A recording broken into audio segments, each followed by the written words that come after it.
ان لوگوں کو خود بھی پتہ نہیں ہے کہ ہمیں کس طرح کھڑا کیا گیا. جہنم نہیں ہے، جنت نہیں ہے، فرشتے نہیں ہیں. آپ اس کی تفسیر دیکھ لیں. ایسی جماعت وہاں تیار کر لیں جو چمڑے کے لحاظ سے تو پاکستانی ہندوستانی ہوں لیکن ذہنی لحاظ سے وہ گورے ہوں.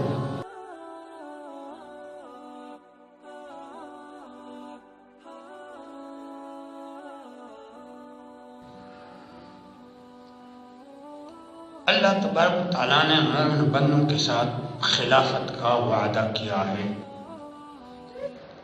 سوال اٹھتا ہے کہ خلافت نہیں ملتی، نہیں ہے، اور وعدہ ہے اللہ کا.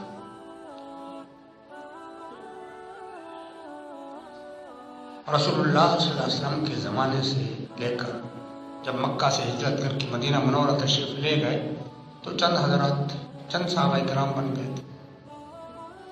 ابوبکر صدیق کا دور میں کافی بڑھ گیا، عمر رضی اللہ تعالیٰ عنہ کے دور میں اور بڑھ گیا، عثمان رضی اللہ عنہ کے دور میں بہت زیادہ بڑھ گیا. یہاں تاریخ بیان کرنا مقصود نہیں ہے، صرف یہ مقصود ہے کہ اللہ کا وعدہ اس زمانے میں پورا ہوگا. یہ شام اور یہ تمام علاقے فتح ہو گئے. صحابہ کرام نے پوچھا تھا کہ اللہ کے رسول، یہ ہمارے وقت ہتھیار لگائے بیٹھے ہوئے ہوتے ہیں، خوف میں ہوتے ہیں، کبھی امن بھی آئے گا. تو اللہ تعالیٰ نے یہ آیت نازل کی. وہی مومن چلا آ رہا ہے. اس زمانے میں مومن بہت کم، مشرکین زیادہ. اس زمانے میں مومن بہت زیادہ ہے. اس کے مقابلے میں دیگر اقوام سارے ملا کر کے بہت کم.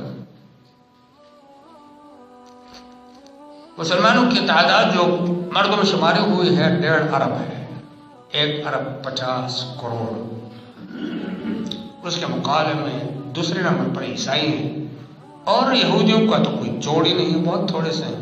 اسرائیل میں تھوڑے سے، وہ بھی انڈیا ادھر ادھر سے جہاں یہودی تھے جمع کر کے اسرائیل میں بٹھا دیے.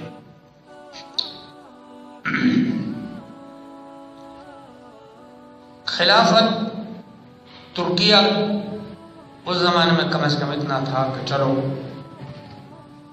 تمام مسلمان ایک جھنڈے کے نیچے تھے.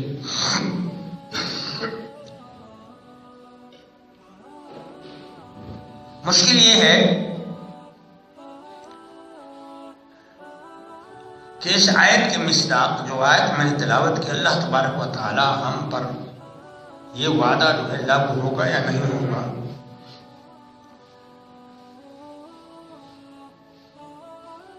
مجھ سے زیادہ بہتر آپ جانتے ہیں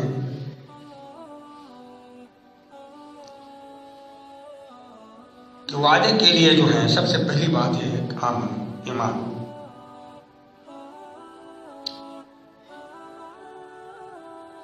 اور نیک عمل. ہمارے خلاف یعنی مسلمانوں کے خلاف، پاکستان کے نہیں پورے مسلمانوں کے خلاف، ہم انفرادی سطح سے لے کر اجتماعی سطح کا اگر سوچ اور بیٹھ جائیں، غور کر لیں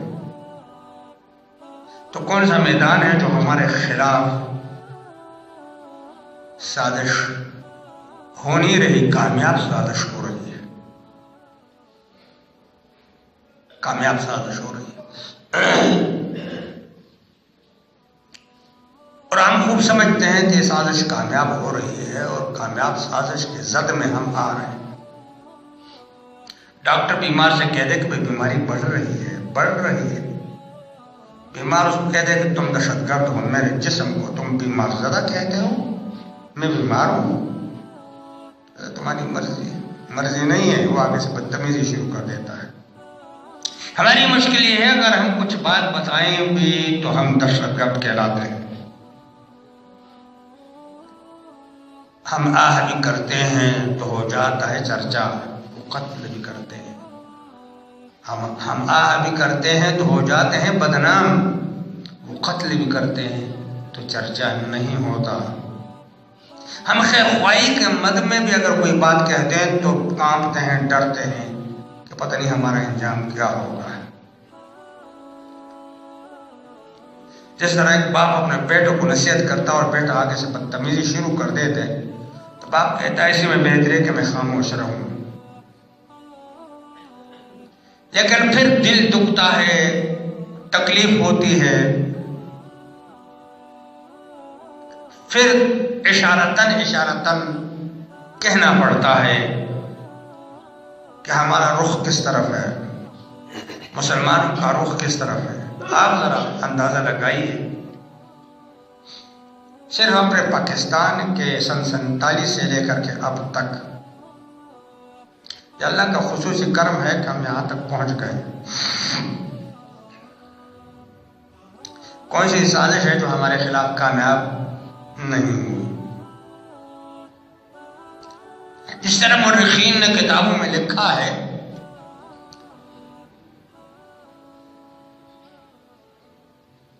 پاکستان ہمیں مل گیا سن 47 میں، اللہ کا شکر ہم نے ادا کیا تو ہمارے کچھ حضرات اٹھ کر کے اس کو تقسیم کر دیا۔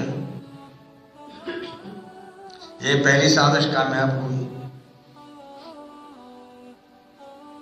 پھر بعض حضرات نے کچھ ایسے حرکات کیے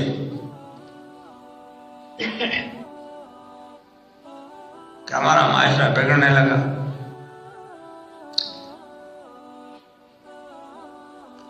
پاکستان جب تقسیم ہوا اور اس سے پہلے جب گوروں کی حکومت تھی تو گوروں میں ایک لارڈ میکالے تھا، تاریخ پڑی ہوئی ہے، آپ دیکھ سکتے ہیں۔ اس نے ایک منصوبہ بنایا۔ ہم منصوبے کس کے لیے بناتے ہیں اور وہ لوگ منصوبے کس کے لیے بناتے ہیں؟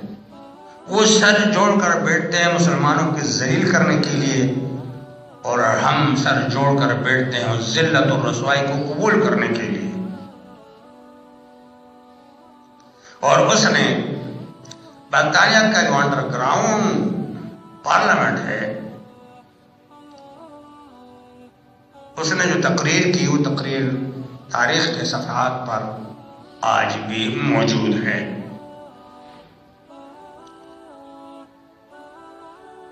وہ تقریر یہ تھی کہ ہم نے ہندوستان چھوڑ دیا۔ اس وقت ہندوستان تھا، اس سے پہلے، اور 47 میں جب پاکستان بن گیا تو اس نے یہی کہا کہ وہاں کے حضرات لوگ جو ہیں وہ بہرحال اسلامی ذہن رکھتے ہیں، اگر وہ نہیں رکھتے، ہمارے ماتحت رہ کر کے ذہنی غلام بن گئے ہیں، ممکن ہے ان کی اولاد کل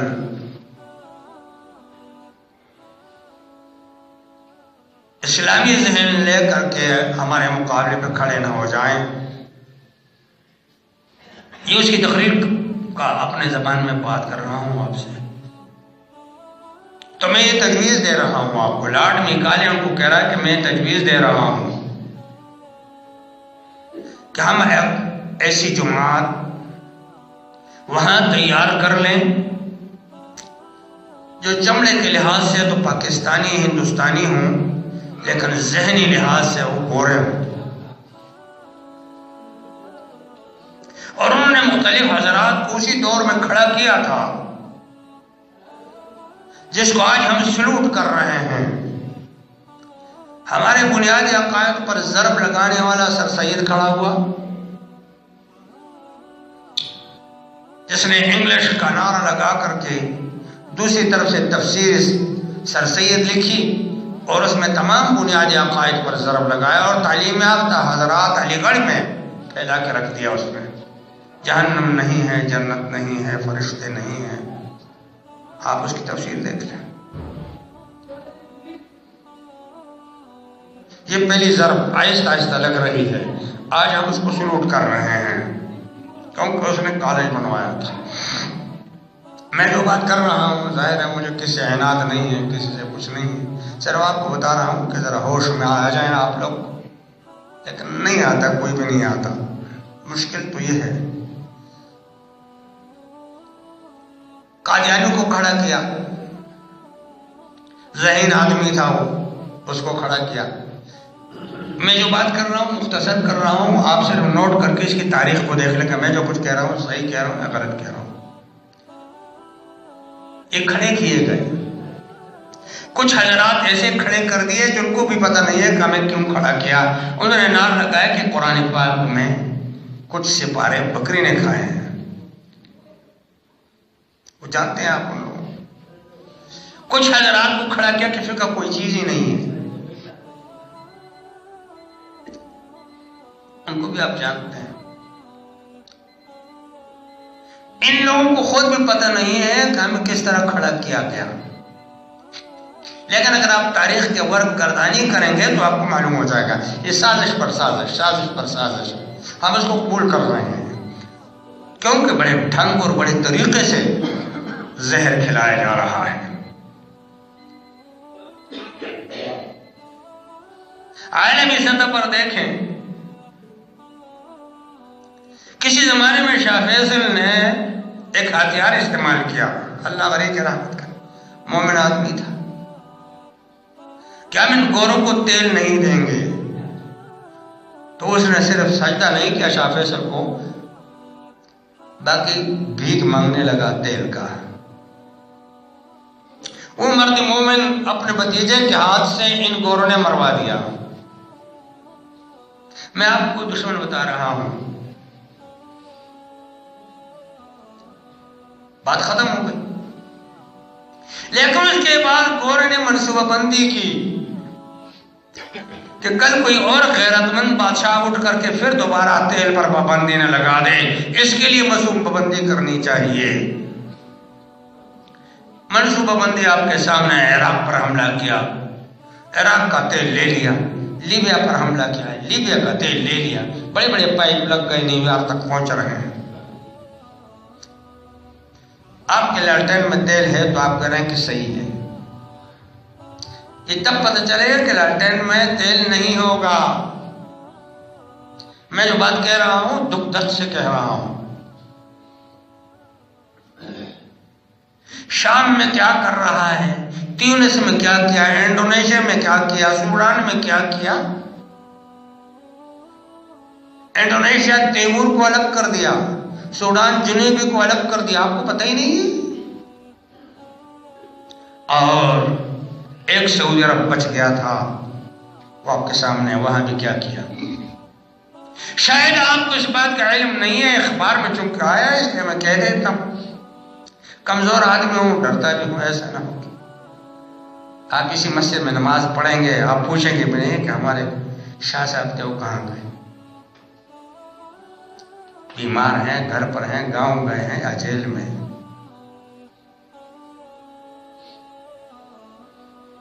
سب قبضہ کیا ہے۔ مدینہ منورہ سے جب تبوک انسان جاتا ہے، گاڑی میں اگر آپ جائیں، خدا آپ کو ہم سب کو لے جائیں مدینہ منورہ، تو دائیں ہاتھ پر بڑے بڑے چٹانوں کے پہاڑ ہیں، یعنی وہ پورا پہاڑ چٹان ہے، اور ان چٹانوں میں قوم صالح نے اپنے لیے گھر بنائے تھے، آج بھی وہ گھر موجود ہیں، میں نے دیکھے ہیں۔ آپ کو حیران بھی ہوگی کہ اللہ تبارک و تعالیٰ نے ہر دور میں کس قسم کے مخلوق کو پیدا کیا۔ بیٹھک بھی ہیں، ان کے دروازے بھی کس خوبصورتی سے بنائے ہیں، قبر کس انداز سے بنائے ہیں، چونکہ حضور علیہ السلام کا حکم تھا کہ اس ایسے علاقوں سے جلدی گزرو، تو ہم زیادہ دیر ٹھہر نہیں سکے، ایسا نہ ہو کہ تم پر بھی عذاب آ جائے، پر ہم نے حیرت اور لالچ کی وجہ سے کچھ دیکھ لیا، وہ کنواں بھی دیکھ لیا جس میں حضرت صالح علیہ السلام کی اونٹنی پانی پیا کرتی تھی۔ کل پرسوں کے اخبار میں علاقہ عبرت کے لیے آپ جائیں، دیکھ لیں، دیکھتے ہی دوڑے بھاگے، منع ہے وہاں پر، تو عذاب آیا تھا قوم صالح پر۔ پرسوں یا ترسوں اخبار پڑھا ہوا ہوگا، یہ پورا ہفتہ جو رواں ہفتہ ہے، باہر سے بھی اندرونی بھی ناچ گانے والے، ڈانس والے منگائے گئے ہیں کہ وہیں پر یہ سسٹم ہوگا۔ جہاں پر زیادہ دیر ٹھہرنے سے بھی حضور علیہ السلام نے منع فرمایا تھا. اور میں اپنی بات کر رہا ہوں کہ ہم کانپ رہے تھے، ڈر رہے تھے، لیکن دیکھنے سے ایک عبرت کے لیے ہم دوڑ کے بھاگے، ادھر سے روڈ سے ٹرن کر کے گاڑی واپس کر دی. ہم نے گاڑی سے دیکھتے رہے ایسے اور ایسے. حضور علیہ السلام نے جو بات فرمائی ہو، آج وہاں یہ حشر ہو رہا ہے. آپ کا کیا خیال ہے؟ یہ سازش نہیں ہے تو اور کیا چیز ہے؟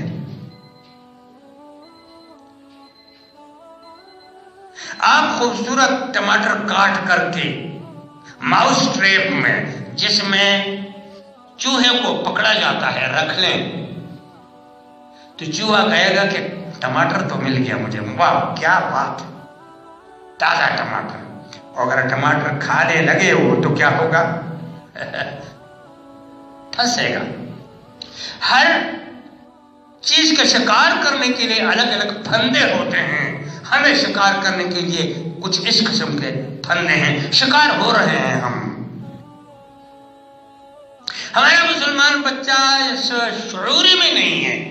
وہ شعور میں کیسے ہو کہ انہوں نے دوسری طرف سے سازش کر کے ہمارے گھروں کو، ہمارے جیبوں کو، ہمارے سڑکوں کو کرکٹ سے، موبائل سے اور اندر ڈراموں سے بھر دیا ہے. نیٹ جو آ گیا، نیٹ کی دکانیں لگ گئیں، ہمارے جوان وہاں جا کر کے اس میں کھیلتے ہیں، پیسے بھی دیتے ہیں.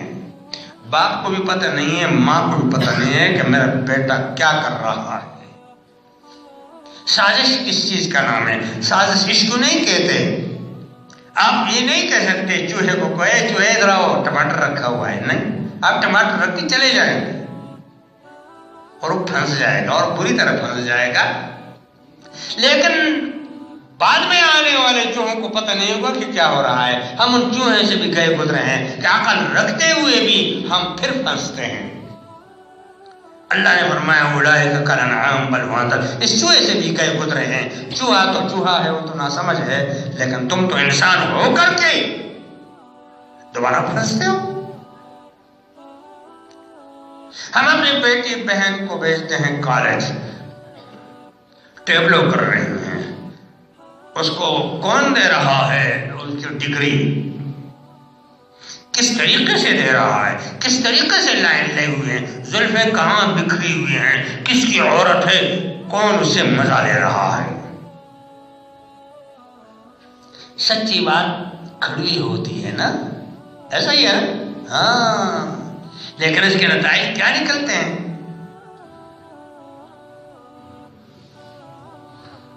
میرا مسلمان بھائی،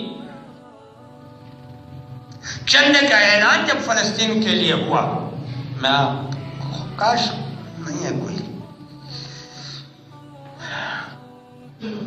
اور ادھر عیسائیوں نے الگ اعلان کیا اپنے لیے، یہودوں کو بڑھانے کے لیے. تو مورخ عربی رسالے میں لکھتا ہے کہ صرف $50,000 سعودی عرب نے دیے، باقی تماشا دیکھتے رہے. امریکہ نے صرف $50 کروڑ دیے. میرے مسلمان بھائی کی کنجوسی کی حد یہاں تک پہنچ گئی ہے. فلسطین والوں نے ایک نعرہ لگایا کہ ہمیں پیسوں کی ضرورت نہیں ہے، ہمیں اسلحہ پہنچاؤ. کون پہنچائے؟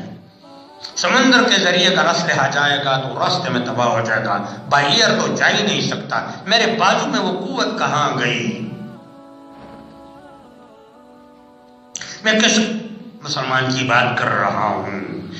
کنجوسی کی یہ حد ہے کہ 50,000 پورے مسلمانوں نے، جس میں سعودی عرب، اس مورخ کی بات کر رہا ہوں آپ کو، یہ اس نے ایک مثال دی ہے، میں بھی ایک مثال پر اکتفا کر رہا ہوں کہ گھڑی آگے جا رہی ہے. ہم اگر 1 ٹکا پیسہ دیں بھی تو شکوک کے نگاہ سے دیکھیں گے. وہ لوگ ایسا نہیں کرتے. آپ کو پتہ نہیں ہے آپ کے پاکستان میں کیا کر رہے ہیں. میں کسی ادارے میں کام کر رہا تھا کسی زمانے میں. سعودی عرب نے داعی بھیجے تھے، داعی جو اسلام کی دعوت دیں، اسلام کی وضاحت کریں کہ اسلام کس قسم کا مذہب ہے. سرکاری سطح پر بھیجے تھے. اس کی ایک رپورٹ آئی. بناوٹی باتیں میری عادت نہیں ہے، وہی بات جو صحیح ہوگی میں آپ کے سامنے کروں گا. دکھ ہوتا ہے اور آپ شاید میرے ساتھ اس دکھ درد میں شریک ہو جائیں. برازیل سے جو جنوبی امریکہ میں ہے، سان پاولو اس کا دارالخلافہ ہے، اور وہ برازیل میں سعودی عرب کی طرف سے $1200 اس کو ملتے تھے. $1200 سعودی ریال کی حیثیت سے تو وہ ذرا زیادہ تھے، لیکن وہاں کے خرچ کے لحاظ سے وہ کم تھے. جس دائی کو بھیجا تھا وہ ام القرآن یونیورسٹی سے فارغ تھا نائجیریا کا، بڑی اچھی عربی انگریزی تو اس کی زبان تھی، اس لیے اس کو بھیجا. قرآن بہت پیارے انداز سے پڑھتا تھا. کالا اس طرح تھا جس طرح توا سمجھتے ہو؟ توا سمجھتے؟ تندور سے روٹی لانے والے ہو سارے، یا توا بھی ہے گھر میں؟ کالا اس طرح تھا، لیکن جوہر ایسی چیز ہے کوئی سفید اور کالے کو نہیں دیکھتی. اس جوہر نے اس کو وہاں تک پہنچا دیا. تلاوت کرتا تو ہم وہ لے آتے ویڈیو وغیرہ اس زمانے میں، تاکہ اس کی تلاوت ہم سنیں، اور روتے تھے ہم اس کی تلاوت سے. کالا سیاہ. اس کی رپورٹ میں یہ چیز لکھی تھی کہ مجھے $1200 ملتے ہیں، میں ایک جگہ سے مثلا پنڈی سے اسلام آباد جاؤں مثلا وہاں کے شہروں کے لحاظ سے، تو میں اپنے تنخواہ سے خرچہ پورا نہیں کر سکتا. میرے پاس اپنی گاڑی نہیں ہے، بس کا کرایہ بھی میں پورا نہیں کر سکتا. وہاں جاتے ہوئے مجھے وقت لگتا ہے، کھانا بھی تم مہربانی کر کے میرے تنخواہ میں اضافہ کر دو. اور اگلے صفحے پر دوسری رپورٹ. یہ ہم جو بیٹھے ہوئے ہیں وہ کہ ہم مشورہ کر رہے ہیں کہ ہم نے کیا کرنا چاہیے. میں آپ سے پوچھتا ہوں کہ ہمیں کیا کرنا چاہیے؟ کیا ہمیں دکھ نہیں ہونا چاہیے؟ کیا ہمیں تکلیف نہیں ہونی چاہیے؟ کیا اس طرح کیوں ہے؟ $5000 عیسائیوں کی طرف سے ملتے ہیں بمائے گاڑی اور بمائے گھر کے. یہ وہاں کی رپورٹ ہوئی. میں پاکستان میں آپ سے پوچھتا ہوں سوائے تبلیغ جماعت کے، آپ کا کوئی ادارہ ہے جو مسلمانوں کو اتنا تو بتلا دے کہ اسلام کیا چیز ہے؟ علماء کرام مدارس میں علماء کا وہ نکال رہے ہیں سالانہ 2000 ہر مدرسہ، 1500، 2000. جاؤ کام کرو مدارس میں. تبلیغ جماعت اللہ تعالیٰ ان کو جزائے خیر دے، گلی گلی گھومتے ہیں. ہم ان میں بھی عیب ڈھونڈیں گے کہ یہ اس طرح ہے اور یہ اس طرح ہے. وہ تم کس طرح ہو؟